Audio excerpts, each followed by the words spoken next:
పూర్తి ప్రేక్షకులకు శుభోదయం. నేను మీ రవీంద్ర పటేల్. ఈరోజు ప్రముఖ దినపత్రికలు చూసుకున్నట్టయితే దానిలోని ముఖ్యాంశాలు ఈ విధంగా ఉన్నాయి. నిత్రుడిన దండకారణ్యం, మృతుల్లో రాష్ట్ర కమిటీ సభ్యుడు కమలేష్, మధ్యాహ్నం నుంచి సాయంత్రం వరకు కాల్పులు, చరిత్రలో రెండో అతిపెద్ద ఘటన, మావోయిస్టు పార్టీకి కోలుకోలేని దెబ్బ, ఛత్తీస్గఢ్లో భారీ ఎన్కౌంటర్, 36 మంది మావోయిస్టుల మృతి, దానిలో కమలేష్ ఉండడా లేదా అన్నది కూడా ఇంకా ప్రశ్నార్థకమే. ఇది బస్తర్ అడవుల్లో జరిగింది. అదేవిధంగా ప్రతి కుటుంబానికి ఓ క్యూఆర్ కోడ్, అందరికీ కలిపి ఒక సంఖ్య, విడివిడిగా మరొకటి, తుది దశలో ఫ్యామిలీ డిజిటల్ కార్డ్ రూపకల్పన, తొలుత రేషన్, మహాలక్ష్మి, తర్వాత ఇతర పథకాలకు అనుసంధానం.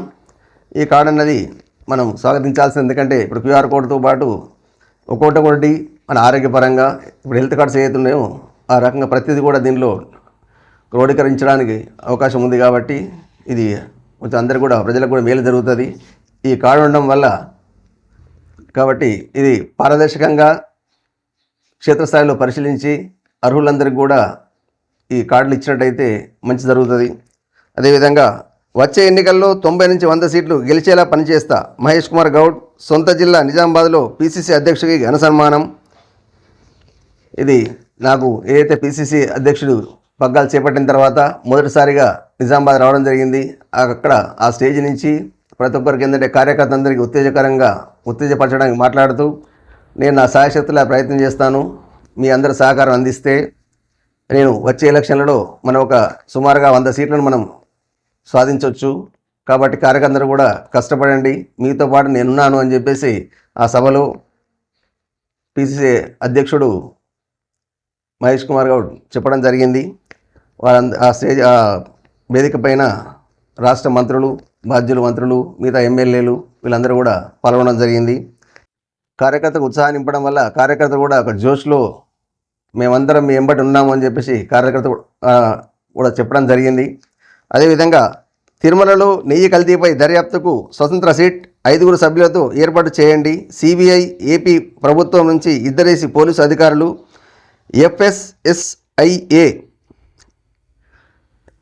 ఎఫ్ఎస్ఎస్ఏఐ నుంచి ఓ సీనియర్ అధికారి, సిబిఐ డైరెక్టర్ పర్యవేక్షణలో దర్యాప్తు కొనసాగించాలి సుప్రీంకోర్టు. ఇప్పటికన్నా తెరవడేనా? ఎందుకంటే ఈ లడ్డు వివాదం చూస్తున్నాం మనము. ఇది రోజు రోజుకు మీ మీద అంటే ఒకరి మీద ఒకరు జరుగుతుంది. మరి ఇప్పటికన్నా ఈ సిట్ దర్యాప్తు సంస్థ ఏదైతే ఉందో నిజాన్ని నిగ్గు తేల్చి జరిగిందే వాస్తవమా కాదా, జరిగిందంటే దాని బాధ్యులు ఎవరు, ఇవన్నీ కూడా నిగ్గు తెలుస్తుంది. కాబట్టి ఈ రోజువారీ దూషణలు అన్నవి ఇప్పటికైనా ఫుల్ స్టాప్ పడతాయి. అదేవిధంగా పాత బండికి తుక్కు చేస్తే కొత్త వాహనానికి రాయితీ, నేడో రేపో రాష్ట్ర ప్రభుత్వ ఉత్తర్వులు. ద్విచక్ర వాహనాలకు ₹1000 నుండి 7,000, కార్లకు 15,000 నుంచి 50,000, కార్లకు 15,000 నుంచి 50,000, గ్రీన్ ట్యాక్స్ జరిమానాల నుంచి మినహాయింపు.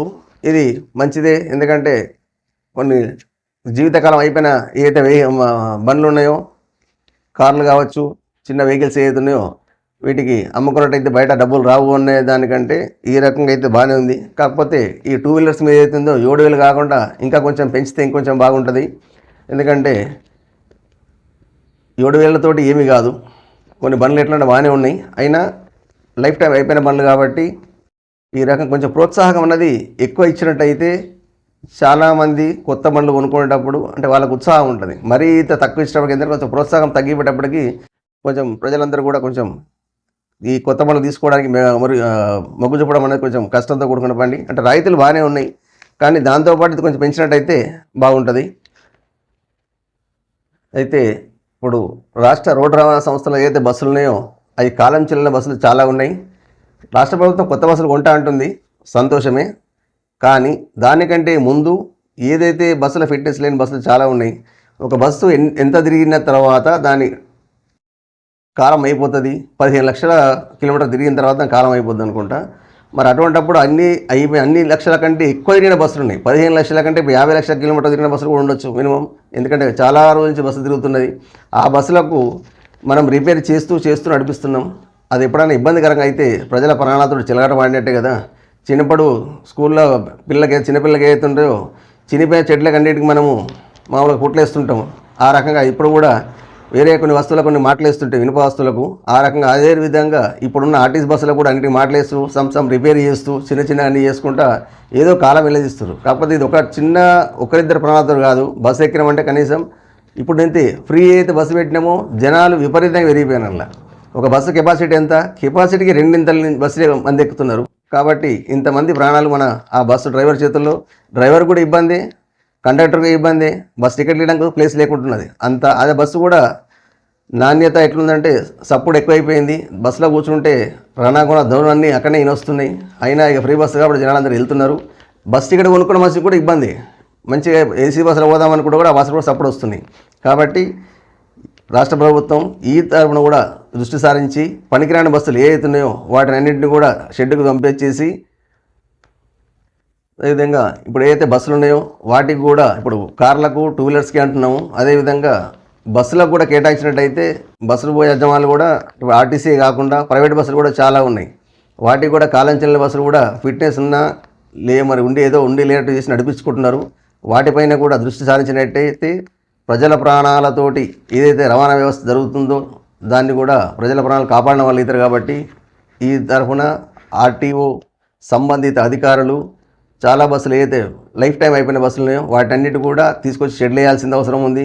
వాళ్ళకు కూడా ఈ ఏదైతే స్కీమ్ ఉందో బస్సులకు కూడా వర్తించినట్టయితే బస్సు యజమానులు కూడా కొంచెం ముందుకు వచ్చి కొత్త బస్సులు కొనడానికి ఆస్కారం ఉంటుంది. అదేవిధంగా మనం సాక్షి చూసినట్టయితే బాబు సిట్ను పక్కన పెట్టిన సుప్రీం, ఇక సిబిఐ సిట్ కోట్ల మంది శ్రీవారి భక్తుల మనోభావాలను దృష్టిలో పెట్టుకుని స్వతంత్ర సిట్, తద్వారా దర్యాప్తుపై విశ్వసనీయత పెరుగుతుందన్న అత్యున్నత న్యాయస్థానం. ప్రత్యేక సిట్ దర్యాప్తును పర్యవేక్షించాలని సిబిఐ డైరెక్టర్కి కోర్టు ఆదేశం. ఈ మొత్తం వ్యవహారాన్ని రాజకీయ డ్రామాగా మారనివ్వబోమని వ్యాఖ్య. నెయ్యిపై జూలైలో నివేదిక వస్తే సెప్టెంబర్లో ఎందుకు మాట్లాడారు? సీఎం చంద్రబాబుకు మరోసారి ప్రశ్నించిన సుప్రీంకోర్టు. రాష్ట్ర ప్రభుత్వ సిట్నే కొనసాగించాలన్న సోలిసిటర్ జనరల్ తుషార్ మెహతా. స్వతంత్ర దర్యాప్తుపై అభ్యంతరం లేదని సీఎం చెప్పినట్లు పత్రికల్లో చదివానన్న ధర్మాసనం. ఆ కథలను పట్టించుకోవద్దన్న రోహత్గి లుత్రా. చంద్రబాబు వ్యాఖ్యలు ఖచ్చితంగా ప్రభావితం చేస్తాయి, అందువల్ల స్వతంత్ర దర్యాప్తును ఆదేశించాలని కోరిన కపిల్ సిబాల్. దర్యాప్తు బృందంలో 2 సిబిఐ అధికారులు, 2 రాష్ట్ర పోలీసులు, ఎఫ్ఎస్ఎస్ఐ నుంచి 1. తిరుమల లడ్డు నెయ్యి కల్తీ ఆరోపణపై సుప్రీంకోర్టు కీలక తీర్పులు. ఓకే, ఇది స్వాగతించాల్సింది. ఎందుకంటే ఇబ్బంది జరుగుతుండడం ఇది హిందువుల మనోభావాలకు సంబంధించిన విషయం కాబట్టి ఇప్పుడు సుప్రీంకోర్టు దీనిలో జోక్యం చేసుకొని స్వతంత్ర సిట్ని ఏర్పాటు చేసి దీని నిజాన్ని నిగ్గు తెలిసి ప్రజలందరికీ కూడా ఏం జరిగింది అనేది తెలియడానికి ఆస్కారం ఉంది. అదేవిధంగా ఛత్తీస్గఢ్లో భారీ ఎన్కౌంటర్, ఇందులో చాలామంది మృతి చెందడం జరిగింది. దంతేవాడ, నారాయణపూర్ అడవుల్లో ఎదురుకాల్పులు. ఛత్తీస్గఢ్ సీఎం విష్ణుదేవ్ సాయి ప్రకటన. దీనిలో చాలామంది పెద్ద పెద్ద నాయకులే చనిపోయినరు అన్నట్టు వార్త వస్తుంది. దాన్ని ఎంతవరకు అన్నది ఇంకా దర్యాప్తు జరుగుతుంది. అదేవిధంగా జూబ్లీ హిల్స్ అక్రమాలు ఫుల్. సహకార హౌసింగ్ సొసైటీ అవకతవకలు. స్వలాభం కోసం పాలకవర్గంలోని కొందరు స్కెచ్. చట్టాన్ని ఉల్లంఘిస్తూ కొత్తగా సభ్యత్వానికి ఆహ్వానం. సొసైటీలో లబ్ధి పొందని వారు 10% మించొద్దని నిబంధన. ఇప్పటికే స్థలం రాని వారు 30% పైనే. అయినా మరో 800 మందికి చేర్చుకునేందుకు ప్లాన్. 5 లక్షలు కడితే సభ్యత్వం అంటూ ప్రచారం. తెరవెనుక అనధికార రియల్ ఎస్టేట్ వ్యాపారం. సొసైటీ పాలకవర్గం తీరును నిరసిస్తూ కొందరు సభ్యుల కరపత్రాలు. అయినా వెనక్కి తగ్గని పాలకవర్గం. ఇది 1962లో ఎంతో మంచి ఉద్దేశంతో ఏర్పడిన సొసైటీ కొన్నేళ్ల నుంచి రూట్ మార్చుకుంది. చట్టాన్ని పట్టించుకునేది లేదు, నిబంధనలను అమలు చేసేది లేదు. పాలకవర్గానికి తోచిందే చట్టం, వారు పెట్టిందే నిబంధన అన్నట్టు మారింది. కొందరు వ్యక్తుల స్వలాభాపేక్షతో సొసైటీని ఆర్థిక వనరులుగా మార్చుకుంటున్నారు. ఆరోపణలు వెల్లువెత్తున్నాయి. వారు కొన్నేళ్లుగా సొసైటీని తమ చెప్పు చేతులలో ఇష్టారాజ్యంగా వ్యవహరిస్తున్నారు. కాబట్టి ప్రభుత్వం వారు సంబంధిత అధికారులు ఎవరైతే ఉన్నారో దీన్ని పైన దృష్టి సారించి ప్రజలు నష్టపోయిన తర్వాత వీళ్ళు కూడా ఫస్ట్ అయితే బాగానే వెళ్తారు, నష్టపోయిన తర్వాత మళ్ళీ గగ్గులు పెట్టడం ఏం జరుగుతుంటాయి. కాబట్టి ఈ సొసైటీ అక్రమాల గురించి కూడా ఒకసారి దృష్టి సారించినట్టయితే అక్రమాలు జరిగినది వాస్తవమా కాదా అని తెలుస్తుంది. అక్రమాలు జరిగినట్టయితే చర్యలు తీసుకోండి. ఎందుకంటే ఇంకా ప్రజలు ఎవరైతే ఉన్నారో నష్టపోకుండా చర్యలు తీసుకున్న వారు అవుతారు. అదేవిధంగా ఎన్ఐసి చేతికి ధరణి. ఈ నెల 29తో ముగియనున్న టెరాసస్ కంపెనీ గడువు. సిజీజీ టీఎస్ ఆన్లైన్ ఎన్ఐసిలకు అప్పగించే ప్రతిపాదనలపై చర్చ.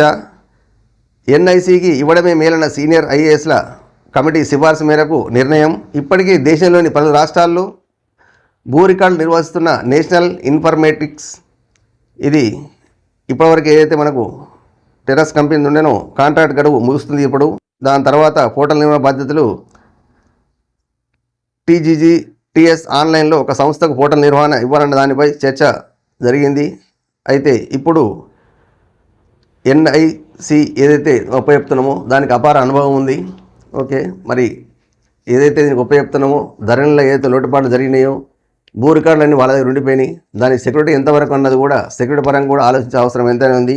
దీన్ని బాగుంటుంది అని చెప్పేసి ఐఏఎస్ లేదా సీనియర్ ఐఏఎస్ ఉండో వాళ్ళందరూ రికమెండ్ చేయడం వల్ల దీనికి ఉపయోగపడడం జరుగుతుంది. ఈ 29 తర్వాత మన భూ రికార్డులన్నీ కూడా ఎన్ఐసి చేతికి అక్కడ ఉంటాయి.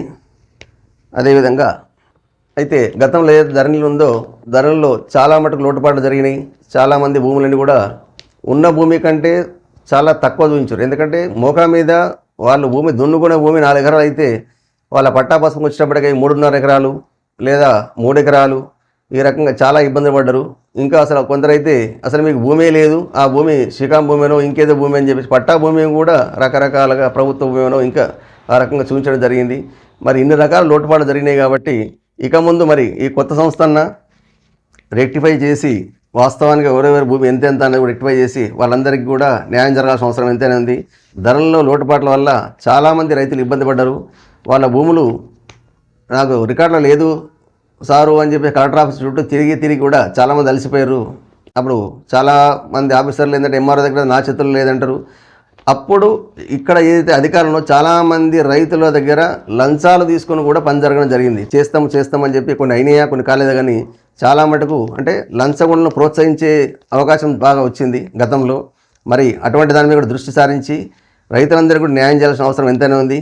ఇది ఇప్పుడైతే మారింది, సంతోషమే. ఎవరికైతే కొత్త వాళ్ళకి ఇచ్చిర్రు ఆ కొత్త వాళ్ళు కూడా ఎంతవరకు సక్సెస్ఫుల్ అవుతారనేది మాత్రం చూడాల్సిన అవసరం ఎంతైనా ఉంది. అదేవిధంగా మంత్రి కొండా సురేఖపై రూపాయలు 100 కోట్లకు మరో దావా వేస్తా. నటుడు అక్కినేని నాగార్జున వెల్లడి. కుటుంబాన్ని కాపాడడంలో తాను ఒక సింహాన్ని అనే వాక్య. ఓకే, ఇప్పుడు ఇక ఏదైతే మనం అనుకున్నామో దానికి ఇప్పుడు కొండ మంత్రి గారి మీద 100 కోట్ల పరువు నష్టం దావా వేస్తా అంటున్నారు. ఆ చర్చ ఇక్కడికి సమాప్తం అని చెప్పేసి అందరూ కూడా అన్నారు. కొండా సురేఖ కూడా బేషరతుగా ఆ వాక్యాలు వెనక తీసుకుంటా అని చెప్పడం జరిగింది. అయిన తర్వాత కూడా మళ్ళీ ఇంకా రాజుకోవడానికి మళ్ళీ 100 కోట్ల దావా వేస్తా అంటున్నారు. చూద్దాం అది ఏం జరుగుతుందో అన్నది. దాంతోపాటుగా నా ఫామ్ హౌస్కు అధికారులను పంపండి. కేవీవీ లేఖ. 1 అంగుళం ఎఫ్టీఎల్ బఫర్ జోన్లో ఉన్న సొంతంగా కూల్చేస్తా. సీఎం రేవంత్ రెడ్డికు లేఖ. బీజేపీ బీఆర్ఎస్ నా ఫామ్ హౌస్ను పావుగా వాడుకోవడం మనోవేదన కలిగిస్తోంది. పార్టీకి నష్టం కలిగే పని చెయ్యను. నాకు ఎలాంటి మినహాయింపులు వద్దు. మూసీ ప్రక్షాళన సుందరీకరణ ప్రాజెక్టుకు స్వాగతిస్తున్నా. ఓకే, ప్రతి ఒక్కరు కూడా ఈ కేవీపీని ఆదర్శంగా తీసుకొని నాయకులందరూ కూడా మీ భూములను కూడా ఏదైతే మీకున్న ఫామ్ హౌస్లు ఉన్నాయో లేదా భూములు ఉన్నాయో వాటిని కూడా మీరు ఎంక్వైరీ చేయించేసి వాస్తవంగా బఫర్ జోన్లో కానీ దేంట్లో ఉన్నట్టయితే ఎఫ్టీఎల్ ఇట్లా ఉన్నట్టయితే ప్రభుత్వ భూమిలో ఎంకరేజ్మెంట్ ఏమన్నా కానీ ఇది స్వచ్ఛందంగా మీరు వచ్చినప్పుడు కూలగొట్టుకుంటా అని చెప్పేసి ఏదైతే కేవీ అంటుండో ఇది స్వాగతించాల్సిందే. అదే ఇప్పుడు సీనియర్ యాక్టర్ ఏదైతే మురళీమోహన్ ఉండో మురళీమోహన్ కూడా నోటీసులు జారీ చేయడం జరిగింది. ఏది కొంచెం అంతా 2 ఫీట్ల ఇంత కొంచెం వచ్చింది భూమి, దాని ఎంకరేజ్మెంట్ జరిగింది కాబట్టి నోటీసులు ఇవ్వడం జరిగింది. మురళీమోహన్ కూడా జరిగినట్టు వాస్తవం అయితే ఖచ్చితంగా మేమే తీసేసుకుంటామని చెప్పేసి స్వచ్ఛందంగా ముందుకు వచ్చారు. అదేవిధంగా ప్రతి ఒక్క నాయకుడు కూడా ఆదర్శంగా ఉండి మీ భూములను చూసుకోండి. వాస్తవంగా జరిగింది ఉన్నట్టయితే మీరు తీసేయండి, మీరు ముందుకు రండి. మీరు ముందుకు వచ్చినట్టయితే ప్రజలకు కూడా ఒక ధైర్యంగా ఉంటుంది. ఎందుకంటే అంత పెద్ద మనుషులు కూడా తీసేసుకోరు కదా అని చెప్పేసి. ఎంతసేపు ఇప్పుడు హైడ్రా ఏం జరుగుతున్నది, బీదవారు మధ్యవాళ్ళ మీదనే ఎక్కువ ప్రభావం చూపిస్తుందని చెప్పేసి బయట టాక్ నడుస్తుంది. కాబట్టి ఇప్పుడు ఉన్న ప్రభుత్వ ఆస్తులు ఏదున్నాయో వాటిని కూడా చాలామంది ఎఫ్టీఎల్లో బఫర్ జోన్లో ఉన్నాయి కాబట్టి ఇప్పుడు అంతేందుకు హైడ్రా ఆఫీస్ కూడా అక్కడనే ఉంది అని చాలామంది అంటున్నారు. మరి అది వాస్తవమా కాదా కూడా దాన్ని ఎంక్వైరీ చేసేసి ప్రభుత్వం వారు చెప్పాల్సిన అవసరం ఎంతైనా ఉంది. హైడ్రా రంగనాథ్ ఏదైతే ఉందో అతనే చెప్పాలి ఏమని వాస్తవంగా ఏదేది ఉన్నది అని ఒకసారి పూర్తి స్థాయిలో ఎంక్వైరీ చేసి మీరు చెప్పినట్టయితే ప్రజలకు తెలుస్తుంది. ప్రజలు ఏంటంటే ఊహాగానాలు ఎక్కువైపోతున్నాయి, ప్రతిపక్షాల పోరు కూడా ఎక్కువ ఉంది కాబట్టి అసలు బఫర్ జోన్లో ఉన్న ప్లేస్ ఎంత, ఎక్కడెక్కడ ఏమైనా ప్రభుత్వం వారి కానీ పెద్ద బిల్డింగ్లు ఆయన ఉన్నట్టయితే పత్రికాముఖంగా మీరు ప్రకటన ఇచ్చినట్టయితే ప్రజలకు కూడా అవగాహన కలుగుతుంది. అదేవిధంగా కార్యకర్త కృషి వల్లే పీసీసీ పీఠం నిజామాబాద్లో జరిగిన అభినందన సభలో బొమ్మ మహేష్ కుమార్ గౌడ్ కార్యకర్త స్థాయి నుంచి అత్యున్నత స్థాయికి ఎదగాలంటే కాంగ్రెస్లోనే సాధ్యం. వచ్చే ఎన్నికల్లో 90 నుంచి 100 అసెంబ్లీ 15 ఎంపీ సీటు గెలుస్తాం. స్థానిక ఎన్నికల్లో కార్యకర్త అందరికీ న్యాయం చేస్తా. ఇది జరిగిన ఏదైతే సన్మాన సభ ఉందో సన్మాన సభలో కార్యకర్త ఉద్దేశించి మహేష్ కుమార్ గౌడ్ చెప్పడం జరిగింది. అదేవిధంగా గచ్చిబౌలి స్టేడియంలో క్రీడా వర్సిటీ కొత్త క్రీడా ముసాయిదాపై సమీక్షలో ముఖ్యమంత్రి రేవంత్ రెడ్డి స్కిల్ వర్సిటీ తరహాలో పీపీపీ పద్ధతిలో ఏర్పాటుకు నిర్ణయం. 2036 ఒలింపిక్స్ లక్ష్యంగా క్రీడా విధానం రూపకల్పనకు సూచన. హైదరాబాద్లోని అన్ని క్రీడా మైదానాలను స్పోర్ట్స్ హబ్లోకి తేవాలని నిర్ణయం. ఓకే, ఇది ఏదైతే క్రీడాకారులకు ప్రోత్సాహకరంగా ఉంటుంది. అక్కడ అయితే స్టేడియం అన్నది క్రీడా వర్సిటీ ఉండడం వల్ల చాలా మేలు జరుగుతుంది. చాలామంది క్రీడాకారులు కూడా తెరమరుగవుతుంది. ఎందుకంటే ప్రోత్సాహం లేక ఇప్పుడు యూనివర్సిటీ వచ్చింది. వర్సిటీలో చాలామందికి ట్యూటర్స్ ఉంటారు, అన్ని రకాలుగా చూస్తారు. కాబట్టి ప్రభుత్వం వారు ముందుకు వచ్చి క్రీడాకారులను ప్రోత్సహించడానికి ఒక కార్యక్రమం ఇది చేసుకుంది. కాబట్టి మనం స్వాగతించాల్సిందే. మరో పత్రిక ప్రజా జాగృతి చూసినట్టయితే మారనున్న హైదరాబాద్ రూపురేఖలు. సీఎం ఎట్లయితే ఇప్పుడు హైడ్రా వచ్చిన తర్వాత కట్టడాన్ని ఏదైతున్నాయో ఆక్రమిత కట్టడాలంటే కూల్చేసిన తర్వాత దాని ఒక నగరాన్ని సుందరీకరణ చేద్దామని చెప్పేసి అంటే ఒక ఐడియాలజీతో వెళ్తుండే కాబట్టి ఇది రూపురేఖలు ఖచ్చితంగా మారుతాయి. అదేవిధంగా 20 లక్షల మంది రైతులకు అన్యాయం జరిగింది. సీఎం రేవంత్పై కేటీఆర్ ఫైర్. ఏదైతే రుణమాఫీ ఉందో దాని మీద 20 లక్షల మందికి అన్యాయం జరిగింది అని చెప్పేసి కేటీఆర్ అంటున్నాడు. మరి దానికి రుణమాఫీ చేసి తీరుతాం, ఏ ఒక్క రైతు అధైర్యపడొద్దు మంత్రి తుమ్మల నాగేశ్వరరావు స్పష్టం చేశారు. చూద్దాం మరి రైతుకు రుణమాఫీ జరగలేదు అని ప్రతిపక్షం అంటోంది. అయినా మేము ఎవరైతే ఉన్నారో ఇంకా చూస్తున్నాము, మొత్తం ప్రతి ఒక్కరు కూడా రైతుకు రుణమాఫీ అందే విధంగా చేస్తాము అని చెప్పేసి మంత్రి అంటున్నాడు. ప్రతి ఒక్కరు కూడా రైతుకు అందాల్సిందే. అది క్షేత్రస్థాయిలో పరిశీలించి దాని మీద ఎంక్వైరీ చూసుకున్నట్టయితే ప్రతి రైతు కూడా న్యాయం జరుగుతుందని ఏదైతే మీరు వాగ్దానం చేశారో ఆ వాగ్దానాన్ని పరిపూర్ణంగా చేయాలంటే క్షేత్రస్థాయిలో ప్రతి రైతు దగ్గర కూడా మనం అంటే సర్టన్ అధికారులు ఎవరైతే ఉన్నారో తిరిగినట్టయితే ఈజీగా మనకు అర్థమవుతుంది. అదేవిధంగా సచివాలయంలోని 3వ అంతస్తు నుంచి దూకిన డిప్యూటీ స్పీకర్, 3 ఎమ్మెల్యేలు. ఇది మహారాష్ట్రలో జరిగింది. ఇది రిజర్వేషన్కి సంబంధించి దానికి నిరసనగా దునగడం జరిగింది. కాకపోతే ఎవరికి కూడా ఏ ఇబ్బంది జరగలేదు, ప్రాణాపాయం జరగలేదు, ఏ చిన్నపాటి దెబ్బలు గాయాలు కూడా కాలేదు. ఎందుకంటే కింద నెట్ ఉంది కాబట్టి ఆ నెట్లో పడడం జరిగింది. అయితే నిరసన తెలిపే పద్ధతి మాత్రం ఇది కాదనుకుంటా. అంటే సభ్య సమాజానికి ఏం చెప్పాలనుకుంటున్నారు, ఒక గౌరవనీయమైన పదవిలో ఉన్న వీళ్ళు ఈ రకంగా చేయడం అన్నది కరెక్ట్ కాదు. ఎందుకంటే ఇది ఆత్మహత్యతో సమానం కాబట్టి మరి వీళ్ళపైన ఆత్మహత్య కేసు కూడా ఖచ్చితంగా పెట్టాలి. ఎందుకంటే ఎవరు మన ప్రజలు అంటున్నారు కదా, ఎవరైతే ఆత్మహత్య చేసుకుంటారో వాళ్ళని కేసు పెడతాం. చనిపోలేదు కాబట్టి, చనిపోతే ఎట్లా కేసు పెట్టేది ఏమి ఉండదు.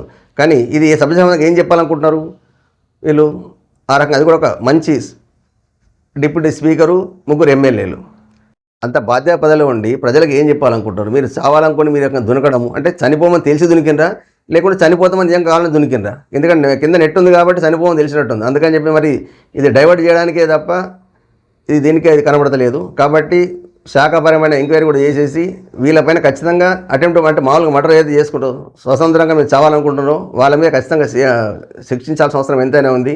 ఇది సభ్య సమాజానికి కొంచెం నెగిటివ్ వే వెళ్తుంది కాబట్టి ఒక బదిలో ఉండి ఈ రకంగా చేయడం అనేది కరెక్ట్ కాదు.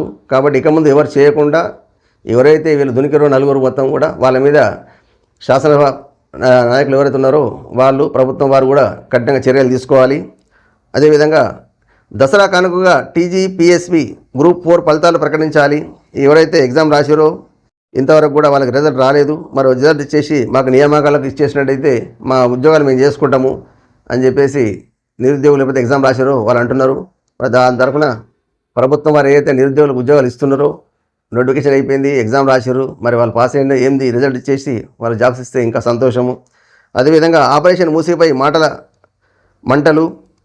ఇది రోజు చూస్తున్నాం. ఈ 2500 కిలోమీటర్ల దూరాన్ని కేంద్రం 20,000 కోట్లు ఖర్చు చేస్తే ఇది లక్షల కోట్లతో ప్రాజెక్ట్ అంటే తమకు అనుమానాలు ఉన్నాయని, అయితే ఈటల మూసీ బాటలో ఉంటే మల్కాజ్గిరి అడ్డాగా విపక్షాలపై విమర్శలు ఈటల విసిరారు. సీఎం రేవంత్ రెడ్డి పేదల ఇల్లు ఎప్పుడు మూసీలోనే ఉండాలా, మీరు మాత్రం ఓట్లు వేయించుకుంటారా అంటూ విపక్షాలపై విమర్శలు జరుగుతున్నాయి. ఇది రాజకీయ కోణం జరుగుతుంది. ఇది ప్రతిసారి ఏ రోజు చూసినా మనం ఎటు పోయినా మూసీ నది మీద చుట్టూ తిరుగుతున్నాయి. అంటే హైడ్రా ఏదైతే జరిగిందో, హైడ్రా వచ్చిన తర్వాత చాలా మటుకు ఈ ఇండ్ల మీద ఏదైతే జరుగుతుందో అది బాగానే జరుగుతుంది. దీనికి ఎప్పటికైనా ఒకసారి ఫుల్ స్టాప్ పెట్టేసి వాస్తవంగా ఎక్కడెక్కడ ఎంతెంత ప్లేస్ ఆక్రమితం గురైంది ఇవన్నీ కొంచెం పత్రికా ప్రకటన ఇచ్చినట్టయితే ప్రజలందరూ కూడా ధైర్యంగా ఉంటుంది. ఎందుకంటే ఇది ఎప్పుడు ఏం జరుగుతుంది అన్న దీనిలో అందరూ భయభ్రాంతులకు గురవుతున్నారు. అదేవిధంగా భద్రాద్రి జిల్లాలో గూఢాచారి రాబంత సంచారం. ఇది GPS ట్రాక్టర్ ఉన్న ఒక గద్ద సంచారం అక్కడి స్థానికులను ఆశ్చర్యం గురి చేసింది. భద్రాద్రి కొత్తగూడెం జిల్లా చర్ల అడవి ప్రాంతంలో గద్ద లాంటి పక్షి సంచరిస్తూ స్థానికులు కంటపడింది. ఏజెన్సీ ప్రాంతంలో ఎప్పుడూ కనిపించని ఈ వింత పక్షిని GPS ట్రాక్టర్తో పలు కెమెరాలు ఉండడం కలకలం రేపింది. 3 రోజుల క్రితం చర్ల నాయక కాలనీ సమీపంలో గుట్ట వద్ద ఈ పక్షి కనిపించింది. స్థానికులు గమనించి వెంటనే ఫోటోలు వీడియోలు తీశారు. అయితే ట్రాకర్ కెమెరా ఉండడంతో తొలుత అందరూ భయపడ్డారు. మావోయిస్టులపై నిఘా కోసం పోలీసులు ఇలా అమర్చారా అనే కోణంలో చర్చ జరిగింది. అయితే ఈ ఘటన 3 రోజుల తర్వాత ఆలస్యంగా వెలుగులోకి వచ్చింది. మీడియాతో వచ్చిన పలు కథనాల ఆధారంగా పోలీసులు స్పందించారు. తమ ఎలాంటి పక్షిని వదలలేదని చెప్పారు. దీంతో ఆ వింత పక్షి ఎక్కడి నుంచి వచ్చింది, ఎవరు పంపారనే కోణంలో పోలీసులు విచారణ చేస్తున్నారు. ఇది ఇంకా పూర్తి స్థాయిలో రాలేదు. కాకపోతే ఇది ఏంది, ఎక్కడ జరిగింది దీని విచారణ కొనసాగుతోంది. దాని వివరాలు తొందరగా వస్తాయేమో. కాకపోతే ప్రజలకు తెలిసిన తర్వాత వచ్చింది. అక్కడ ఉన్న అధికారులు కూడా స్పందించాల్సి ఉండే, కానీ 3 రోజుల తర్వాత అంటే పుణ్యకాలం గడిచిపోయింది. వీడియోలు ట్రాకర్లు మొత్తం అయిపోయిన తర్వాత, పక్షి ఎగిరిపోయిన తర్వాత విచారణ జరుగుతుంది. ఓకే, ఇప్పటికైనా స్పందించినందుకు అధికారులకు మనం ధన్యవాదాలు తెలపాలా. అదేవిధంగా చార్మినార్ భాగ్యలక్ష్మి ఆలయం దగ్గర బతుకమ్మ వేడుకలు. ఇది ఇప్పుడు బతుకమ్మ సీజన్ నడుస్తుంది ఏదైతుందో, మహిళలందరూ కూడా చార్మినార్ దగ్గర ఈ వేడుకలు చేసుకోవడం జరిగింది. అదేవిధంగా తెలంగాణకు రెయిన్ అలర్ట్, ఇంకొక 2 రోజులు వర్షాలు ఉన్నాయట. చాలా జిల్లాలో వర్షాల ప్రభావం ఉంది. కాబట్టి రైతులు ఎవరన్నా, ప్రజలు ఎవరన్నా దాన్ని కొంచెం జాగ్రత్తగా వహించండి. అదేవిధంగా జర్నలిస్టుల ఇళ్ల స్థలాలపై ప్రభుత్వం విధానం ప్రకటించాలి. మీడియా అకాడమీ చైర్మన్ వ్యవహారంపై అభ్యంతరము. ఇళ్ల స్థలాలకు దరఖాస్తుల పేరుతో జర్నలిస్టులను మభ్యపెట్టద్దు, TWJF డిమాండ్. ఇది ఎప్పటికీ ఇస్తాము అంటూ కొందరికి ఇండ్లు ఇచ్చారు, కొందరికి ఇవ్వలేదు. ఇది ఎప్పుడు చర్చ జరుగుతూనే ఉంది. కాబట్టి ఇప్పటికైనా ప్రభుత్వం వారు దృష్టి సారించి ప్రతి ఒక్క జర్నలిస్టుకు వాళ్ళ ఒక గూడు నీడ కల్పించే ఆలోచన ఏదైతే మీరు అన్నారో అది కూడా చేసేసినట్టయితే వీళ్ళు కూడా బాగుపడతారు. ఇలా నిరుపేద జర్నలిస్టులు ఉన్నారు, చాలామంది ఇల్లు లేని కూడా ఉన్నారు, కిరాయింట్లో ఇప్పటికీ ఉంటున్నారు. వాళ్ళని కొంచెం దృష్టిలో పెట్టుకొని పూర్తి స్థాయిలో ఎంక్వైరీ చేసి మీరు ఇచ్చినట్టయితే జర్నలిస్టులు అందరూ కూడా మిమ్మల్ని గుండెలో పెట్టుకొని చూస్తారు. అదేవిధంగా దసరా కానుకగా నిరుపేదలకు డబుల్ బెడ్రూమ్ ఇండ్లు. ఒక్కో అసెంబ్లీ సెగ్మెంట్కు 3500 నుంచి 400 ఇండ్లు. యావత్ దేశానికి ఆదర్శంగా నిలవనున్న నూతన ROR చట్టం. మంత్రి పొంగులేటి శ్రీనివాసరెడ్డి వెల్లడి. మంత్రులు కోమటిరెడ్డి, కొండా సురేఖతో కలిసి జిల్లా ప్రగతిపై సమీక్ష. ప్రభుత్వ స్థలాలు కబ్జా కాకుండా పరిరక్షించాలి అని అధికారులకు ఆదేశం. పాల్గొన్న ప్రభుత్వ సలహాదారులు, ఎమ్మెల్యేలు. ధరణి దరఖాస్తుల పరిష్కారంలో జిల్లా యంత్రాంగం పనితీరు ప్రశంసనీయమని మంత్రి అభినందన. ఇది నిజామాబాద్ జిల్లాలో జరిగింది. నిన్న సమీక్ష సమావేశంలో ఈ విషయం చెప్పడం జరిగింది. ఇక్కడ ఏదైతే ఇందిరమ్మ ఇండ్లు ఉన్నాయో డబుల్ బెడ్రూమ్లు, అవన్నీ కూడా దసరా వరకు మిగతా కొన్ని కంప్లీట్ చేసేసి లబ్ధిదారులందరూ కూడా ఇస్తే బాగుంటుందని. అదేవిధంగా ఏదైతే ప్రభుత్వ స్థలాలు ఉన్నాయో అది కబ్జా కాకుండా చర్యలు తీసుకోవాల్సిన అవసరం ఉన్నారు. ఇప్పుడు ఇక్కడ బొడ్డమ చెరువు దగ్గర కబ్జాలు ఉన్నాయి. ఇంకా చాలా దూరం పోయినట్టయితే చాలా చెరువులు కూడా గ్రామీణ ప్రాంతాల్లో కూడా చెరువులు కబ్జాగా ఉన్నాయి. కాబట్టి ఇప్పుడు కలెక్టర్ ఏదైతే చర్య చూసినట్టయితే బాగుంటుంది. క్షేత్రస్థాయిలో పరిశీలన చేసి చర్యలు తీసుకోవాల్సిన అవసరం ఎంతైనా ఉంది. మేధాది పత్రిక చూసినట్టయితే అక్టోబర్ 5తో DSC ధ్రువపత్రాల పరిశీలన పూర్తి చేయండి. మొత్తం ఎగ్జామ్ రాసిన వాళ్ళు ఎంత అంటే 11,062 మంది ఎంపికైన అభ్యర్థులు అక్టోబర్ 9న LV స్టేడియంలో నియామక పత్రాలు అందించాలని చెప్పేసి ఆలోచిస్తున్నారు. దానిలో ఇప్పటి వరకు 9,090 మంది సర్టిఫికేట్లు వెరిఫికేషన్ పరిశీలించడం జరిగింది. ఇంకా మిగతా కొన్ని ఉన్నాయి కాబట్టి అది కూడా తొందరగా పరిశీలించినట్టయితే వీళ్ళందరికీ కూడా నియామక పత్రాలు ఇస్తా అని చెప్పేసి సీఎం అంటున్నాడు. ఇది ఓకే, స్వాగతిస్తాం. ఎందుకంటే నిరుద్యోగులు ఎంత నుంచో వేచి చూస్తున్నారు. అది ఇప్పుడు వాళ్ళ కళ నెరవేరుతుంది. వాళ్ళ కష్టానికి తగ్గ అంటే నిరీక్షణ ఫలితం అన్నది ఇప్పుడు అందుతుంది. అదేవిధంగా జిల్లాలో నూతన ఇసుక పాలసీ, ప్రణాళికలు రూపకల్పనకు చర్యలు, నిర్మాణ పనులకు తీరనున్న ఇసుక కొరత, ఆన్లైన్ సరఫరాతో తగ్గనున్న ఇసుక ధరలు, ఇది స్వాగతిస్తాం. దాంతోపాటుగా ఇప్పుడు ఆంధ్రాలో ఏదైతే కొత్త ఇసుక పాలసీ వచ్చింది, ఫ్రీ అన్నారు, అక్కడ కూడా కొన్ని సమస్యలు ఉత్పన్నమైనవి. మరి ఇక్కడ కూడా మరి నూతన పాలసీ వచ్చిన తర్వాత సమస్యలు ఏముంటాయని కూడా క్షేత్రస్థాయిలో పరిశీలించి దానికి క్షేత్రస్థాయిలో వచ్చే సమస్యలను కూడా అధిగమించి ప్రజలందరికీ మంచి జరిగే విధంగా చర్యలు తీసుకుంటే ఎంతైనా బాగుంటుంది. కాబట్టి ఇది పాలసీ తెచ్చిన తర్వాత లోటుపాట్లను కూడా పరిశీలించాల్సిన అవసరం ఎంతైనా ఉంది. అదేవిధంగా వినయ్ భాస్కర్కు బిగుస్తున్న ఉచ్చు, ఓరుగల్ బీఆర్ఎస్ కాంగ్రెస్ మధ్య సవాళ్ల వర్షం నడుస్తోంది. వరంగల్ పశ్చిమ నియోజకవర్గంలో జరిగిన అభివృద్ధి పనులు కేంద్రంగా ఈ ఛాలెంజ్ల పర్వం మొదలైంది. కేటీఆర్ వ్యాఖ్యలతో మొదలైన ఈ పొలిటికల్ ఎపిసోడ్ పరస్పర దాడుల వరకు వెళ్ళింది. నయీం నగర్ నాలాకు సంబంధించి ఎమ్మెల్యే నాయిని సవాల్ను స్వీకరించి బీఆర్ఎస్ నేతలు ఆ మరుసటి రోజు అక్కడికి వెళ్ళి హడావిడి చేశారు. ఆ క్రమంలో బీఆర్ఎస్ నేతలపై తీవ్ర ఆరోపణలు చేసిన ఎమ్మెల్యే నాయిని పేదల దగ్గర కబ్జా చేసిన భూములు తిరిగి ఇవ్వడానికి 10 రోజులు డెడ్లైన్ విధించడం పొలిటికల్ హిట్ మరింత పెరిగింది. తెలంగాణలో హైదరాబాద్ తర్వాత రెండవ కీలకమైన నగరం వరంగల్. అలాంటి సిటీ గత కొన్ని సంవత్సరాలుగా చిన్న వర్షానికి లోతట్టు ప్రాంతాలు జలమయ అవుతూ కాలనీలన్నీ నీట మునుగుతున్నాయి. 2022లో కురిసిన వర్షాలకు వరంగల్ పశ్చిమ నియోజకవర్గంలోని సుమారు 38 కాలనీలు నీట మునిగి వేల మంది పునరావాస కేంద్రాలు వెళ్లాల్సి వచ్చింది. రెండవ రాజధానిగా పేరు ఉన్నప్పటికీ మౌలిక వసతుల కల్పనకు ముంపు సమస్యలు తీర్చడంలో గత 10 ఏళ్లుగా బీఆర్ఎస్ నిర్లక్ష్యం వహించింది. అసెంబ్లీ ఎన్నికల ముందు వరంగల్ పశ్చిమ నియోజకవర్గంలోని మౌలిక వసతుల కల్పన కేంద్రంగానే రాజకీయాలు నడిచాయి. ఆ క్రమంలో ఎన్నికల్లో కాంగ్రెస్ పార్టీ అభ్యర్థి నాయన్ రాజేందర్ రెడ్డికి భారీ మెజార్టీ గెలిచారు. హన్మకొండ ఓటర్లు హన్మకొండ జిల్లాలో ప్రధాన సమస్య నయీం నగర్ నాలా ముంపు సమస్య. దీనిపై ప్రత్యేక దృష్టి పెట్టిన ఎమ్మెల్యే నాయన్ రాజేందర్ రెడ్డి నాలా వెడల్పు, రిటైనింగ్ వాల్లు నిర్మాణము, నయీం నగర్ బ్రిడ్జి నిర్మాణాన్ని యుద్ధ ప్రాతిపదికన మొదలుపెట్టించి రికార్డులు సమయంలో పూర్తి చేయించారు. అంతేకాకుండా 10 ఏళ్లుగా నిర్లక్ష్యంగా నడుస్తున్న కాళోజీ కళాక్షేత్రాన్ని పూర్తి చేయించారు. మొత్తంగా గత 10 ఏళ్లలో నిర్లక్ష్యానికి 10 నెలల్లో కమిట్మెంట్ తేడా చూడండి అంటూ ప్రజలకు వెళ్తున్నారు. ఎమ్మెల్యే నాయన్ రాజేందర్ రెడ్డి వరంగల్ పశ్చిమ నియోజకవర్గంలోని గత ప్రభుత్వ నిర్లక్ష్యాన్ని వహించిన పనులు యుద్ధ ప్రాతిపదికన పూర్తి చేయడంతో వాటి క్రెడిట్ దక్కించుకోవాలని బీఆర్ఎస్ చూస్తుండడం విమర్శలకు తావిస్తోంది. ఇది మంచి చేసింది ఎవరైనా కానీ, అది ఏ పార్టీ వారైనా కానీ, అక్కడ ఎమ్మెల్యే ఉన్నాడు కాబట్టి ఎవరైతే ఉన్నారో స్వాగతించాల్సింది తప్ప మంచిలో కూడా చెడును వెతుకోవడం అన్నది కొంచెం కష్టమైన విషయం. ఎందుకంటే ఇది ప్రజలకు మంచి జరుగుతుంది. ఇక్కడ ఉన్న స్థానికంగా ఉన్న ఎమ్మెల్యేకు ఇంకొకరికి మంచి జరుగుతలేదు కదా. ఏ నాయకుడన్నా కోరేది ఒకటి కదా, ప్రజలకు మంచి చేస్తామనే మీరు రాజకీయాలకు వచ్చారు. వచ్చిన దాన్ని చేసే వాళ్ళకి అంటే అక్కడ ఉన్న లోటుపాట్లు ఉంటే వివరించడం తప్ప సహకరించకుండా ఇది మళ్ళీ రాజకీయ యుద్ధం తీసుకొచ్చి ప్రజలను పక్కదార పట్టించే విధం అన్నది ఇది కరెక్ట్ కాదు. దీని గురించి కూడా రాజకీయ నాయకులు ఏదో ప్రజలందరినీ పక్కదార పట్టించి ఆలోచన చేస్తారు తప్ప ప్రజలకు న్యాయం చేసే విధంగా ఆలోచిస్తే బాగుంటుంది. అదేవిధంగా ప్రతిపక్షాలను ఢీకొనేందుకు పక్కా ప్లాన్. తెలంగాణలో కాంగ్రెస్ పార్టీ అధికారంలోకి వచ్చి దాదాపు 10 నెలలు కావస్తుంది. రైతు రుణమాఫీ నుంచి మూసీ సుందరీకరణ వరకు ప్రతి అంశంపై అపోజిషన్ నుంచి ప్రెజర్ ఎదుర్కొంటోంది అధికార పార్టీ. ఈ అంశాలపై జనంలో కూడా తీవ్ర చర్చనీయాంశం అవుతోందని కాంగ్రెస్ పార్టీ అలర్ట్ అయ్యింది. విపక్షాల విమర్శలకు తిప్పకొట్టకపోతే జనం నుంచి మరింత వ్యతిరేకత వస్తుందని, దీన్ని సాధ్యమైనంత త్వరగా యాక్షన్కు రియాక్షన్ ఉండాలని భావిస్తోంది. అందుకోసమే ఈ మధ్య కాంగ్రెస్ శాసనసభ సమావేశం ఏర్పాటు చేసి కొత్త పీసీసీ చీఫ్కు సన్మానం పేరుతో ఏర్పాటు చేసిన కార్యక్రమంలో ప్రస్తుత రాజకీయ పరిస్థితులపై చర్చించారు. ప్రభుత్వంలో భాగస్వామ్యమైన కార్పొరేషన్ చైర్మన్లతో పీసీసీ చీఫ్ సుదీర్ఘంగా భేటీ అయ్యారు.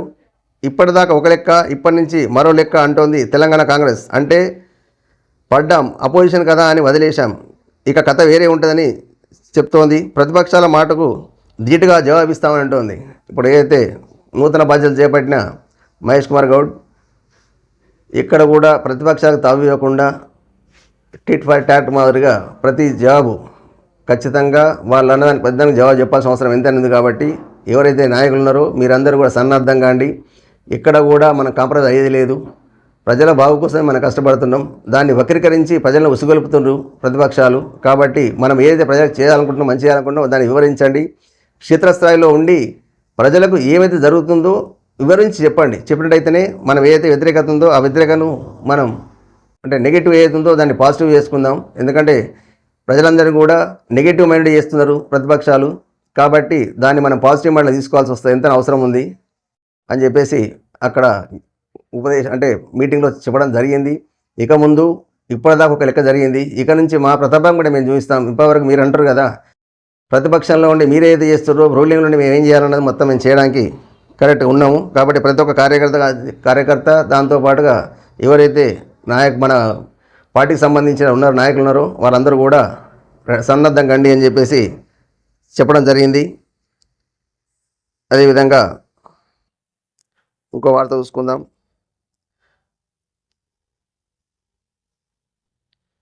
$10 లక్షల కోట్లు స్టాక్ మార్కెట్కు మిడిల్ ఈస్ట్ దెబ్బ.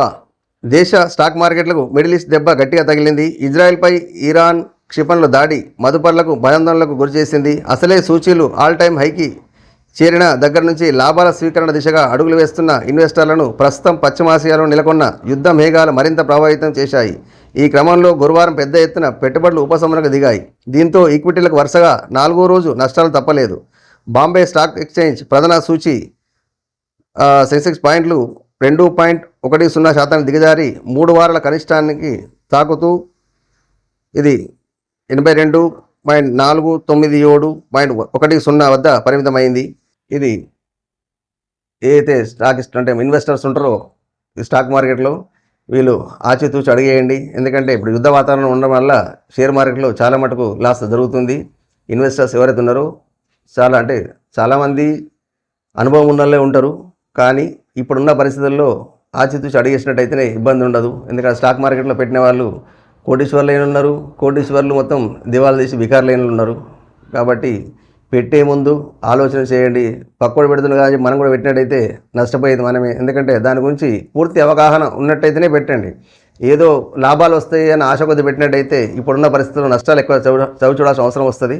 కాబట్టి ఎవరైతే ఇన్వెస్ట్ చేయాలనుకుంటున్నారో ఆచితూచి ఇంకా సమయం తీసుకోండి. అంత అర్జెంటుగా పెట్టాల్సినంత అవసరం కూడా ఏం లేదు. ఎందుకంటే కాలం పరిస్థితి బాగాలేదు. కాబట్టి ఇటువంటి వాతావరణంలో మనం పెట్టినట్టయితే నష్టం జరిగేది మనకే. పెట్టి నష్టపోయే కంటే ముందు పెట్టకుంటున్నట్టయితే బాగుంటుంది. ఇక ముందు సమయానుకూలంగా చూసి మీ స్టాక్ ఎప్పుడైతే మార్కెట్ పెరుగుతుంది అనుకున్నప్పుడు మాత్రమే ఇన్వెస్ట్ చేయండి. ప్రజలారా ఇప్పటికైనా తస్మత్ జాగ్రత్త. ఇన్వెస్ట్మెంట్ పెట్టే ముందు చాలా ఆలోచించండి. ఈ వార్తలు ఇంతటితో సమాప్తం. తిరిగి రేపు కలుద్దాం. నమస్తే.